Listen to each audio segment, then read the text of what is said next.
Hello, hello, hello mga kapako. Panibagong araw, panibagong pag-asa na naman ang ating mararanasan. Sa araw na ito ay naisipan nating magpagupit dahil sa haba ng buhok at mukhang hindi na bagay sa aking ulo. Kaya naman nag-ayos na tayo at nagpasama tayo sa pamangkin ko. Pero syempre dahil sinamahan niya tayo ay niyaya ko na rin na magpagupit ang aking pamangkin. Paalam muna sa bahay ng pamilya sa Buko at tayo maglakbay papuntang sentro.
Finally, nakarating na tayo. Welcome sa barbershop na ito. Solid customer na din tayo dito.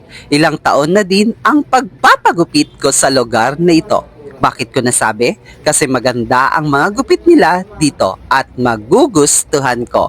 Kaya shoutout pala sa mga manggugupit ko dito. Nakalimutan ko kasi yung mga pangalan ng barbero. Kaya kung ikaw ay gusto mo magpagupit, subukan mo na dito. Sulit ang 60 pesos na ibabayad mo. Sa puntong ito, yung pamangkin ko muna ang pinauna ko kasi sabi ko nga, pang pinali dapat ang atake natin dito.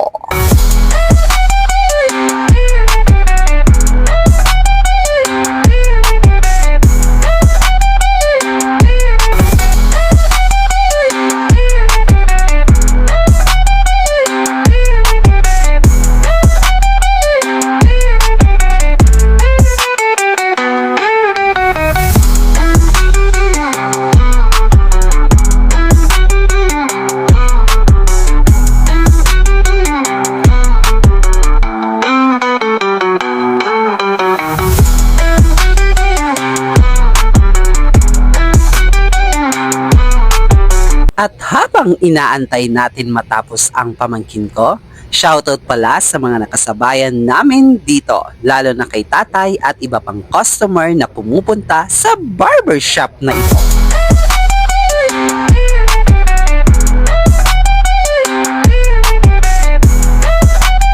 At dahil tapos na ang pamangkin ko, it's my turn sa puntong ito.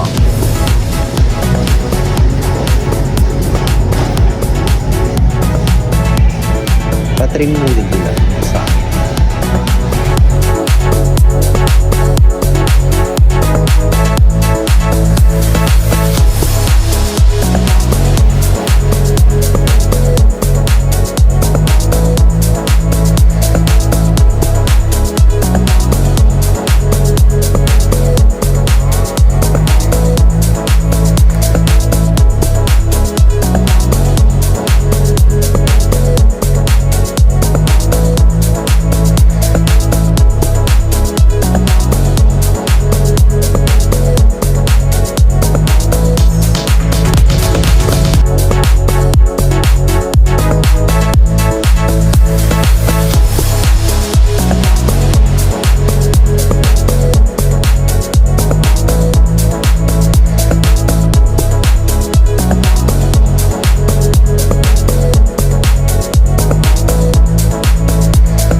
At dahil tapos na kami magpagupit ng pamangkin ko, balik na kami sa pinakamamahal na barangay namin dito.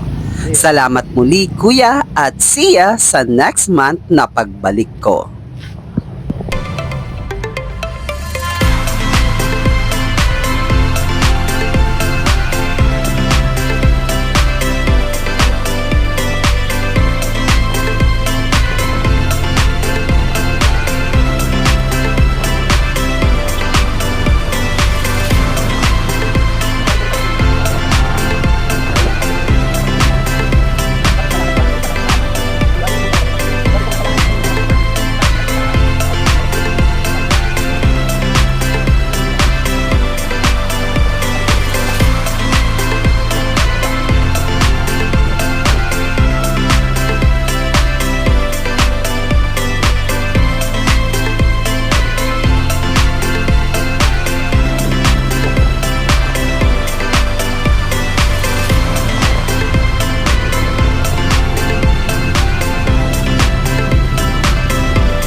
Pero wait lang, habang tayo ay nasa biyahe papunta sa bahay ng pamilya sa Buko, i-promote po muna natin ang social media platforms na naka-flash sa screen mo.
Finally, nakauwi na tayo sa bahay ng pamilya sa Buko. Salamat sa panonood at see ya sa next vlog na i-upload ko.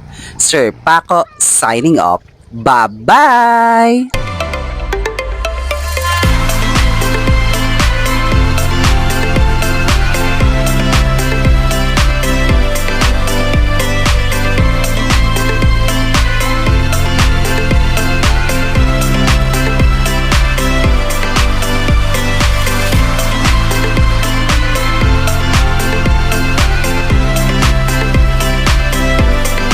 Like, share and subscribe.